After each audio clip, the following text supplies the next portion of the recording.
Hey guys, what's going on? It's Geoff Mosher here with another Inside the Birds Minute. I have been away, as most of my Inside the Birds podcast listeners know.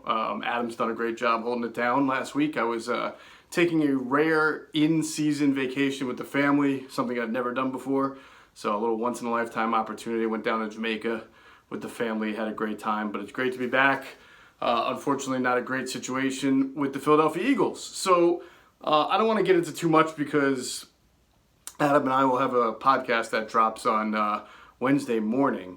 But I do want to address something that I keep hearing from fans, even from some media, some sports talk. The idea of the run-pass ratio and how skewed it was. I think 42-19 was the final ratio. And the one big thing I keep hearing from people who are upset about it is that when you're up 28-14 in the second half, that's the time when you start running the ball. And that Doug Pederson must hate running the ball because he's not even smart enough to run when he has a 2-touchdown lead. And with that, I've heard other people say, oh, they only ran 2 times in the second half or only 1 time in the fourth quarter. Some of that is just not true. I do have the stats in front of me. But before I don't even need this to explain something that I think is lost on a lot of people who are talking about running the ball when you have a lead. The big thing with this is that the Eagles never had the ball on offense at a time when they were up by 2 touchdowns. So let's go back. They're up 21-14 at halftime. They come out of the third quarter. They score on their opening drive. So they go up 28-14, right? So yes, normally that's a time when you want to start. You got a big lead. You're on the road against a bad team. You do want to start draining that clock and making it tougher for the opponent to win. However, right after they go up 28-14, Miami gets the ball back. And they go down the field and score a touchdown. Now, they don't get the 2-point conversion, so they only get 6 points out of it. So the 28-14 lead then became 28-20.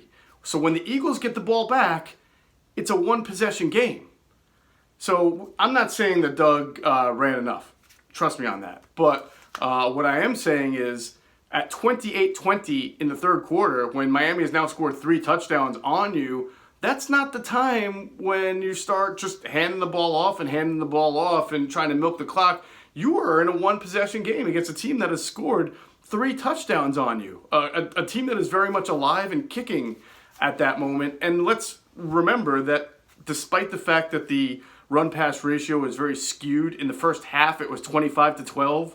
And then by the time it got to 28-14, it was 29 passes and 15 runs. So it's about 2-to-1 pass to run, which is kind of what Doug likes to be through 3 quarters. But they were moving the ball, the Eagles, very well with that lopsided run-pass ratio. They were up 28-14 with 29 passes and 15 runs. So I know people would like to be a little bit not so lopsided, but that was a formula that's working. And it's not like Carson was getting hit a lot. It's not like he was throwing interceptions.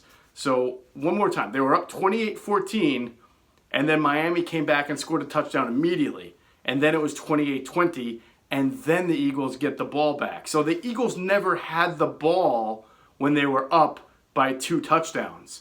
So that's a big misconception. It's a big thing I keep hearing people talk about, along with the fact that Doug only ran the ball like 2 times in the second half. Completely not true. In fact, it's 21-14 at halftime. When they came out and scored that touchdown to go up 28-14, it was a 7-play drive. They actually ran 3 times. So they ran 3, passed 4, which was a balanced drive for them.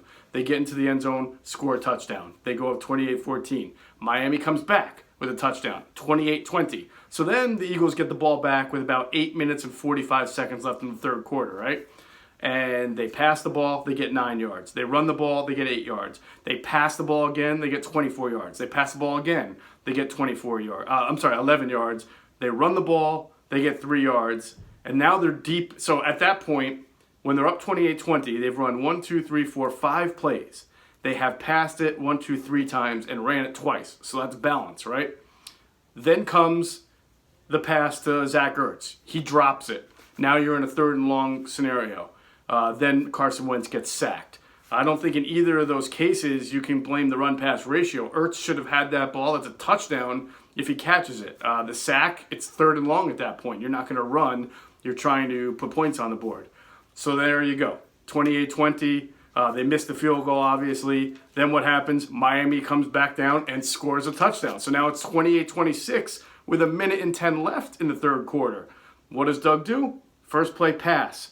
Incomplete. Second play, run. So now that is now the third run since going up 28-14. 3 runs since going up 28-14 that we noticed that already is just the third quarter alone. So anybody who says they only passed the ball 2 times in the second half, they're crazy. They don't know what they're talking about. They heard that from somebody and said that it's not true. So anyway, it's 28-26. There was an incomplete pass.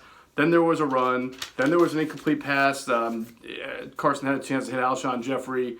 He was wide open. Again, you don't blame don't blame the run pass ratio. Alshon Jeffrey was wide open on the left sideline. Carson missed him. They wind up punting. Then Miami gets the ball back, and we all know what happens. They score a touchdown to go ahead. So now the fourth quarter has started. Miami's up 34-28. There's 11 minutes to go. What does Doug Pederson do on the first play? Runs. +4. Then a pass. +2. So now it's 3rd and 4. All right, that's normally a passing situation. What happens on 3rd and 4? A good pass gets ruined by a Nelson Aguilar offensive pass interference call. Miami gets the ball back. They wind up kicking the field goal. They go up by 9. And at that point, when you're down by 9 with just a few minutes left in the fourth quarter, of course you're going to have to try to pass your way back into the game. So I'm not trying to be Doug Pederson's defense attorney.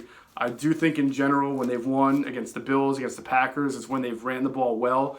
But this is a case where I look at it and I say, I don't see fault with what he was doing. They were moving the ball through the air very well. I mean, the Dolphins are awful. I mean, you saw Dallas Goedert wide open many times. You saw Aguilar open. You saw Zach Ertz wide open, just not being able to catch the ball. And, of course, Alshon Jeffrey had an amazing game. What Doug was doing was working. Running just to run is not necessary. Running when you have a 2-touchdown lead and the ball in the second half is good and important, but that wasn't the scenario. It never existed. So I'm sorry, but I don't think the issue with this game was Doug's run-pass ratio. Now, I think in New England, I think even in Seattle, there were opportunities to run the ball more. Those weren't good run defenses, and Carson was struggling. I think he had an opportunity.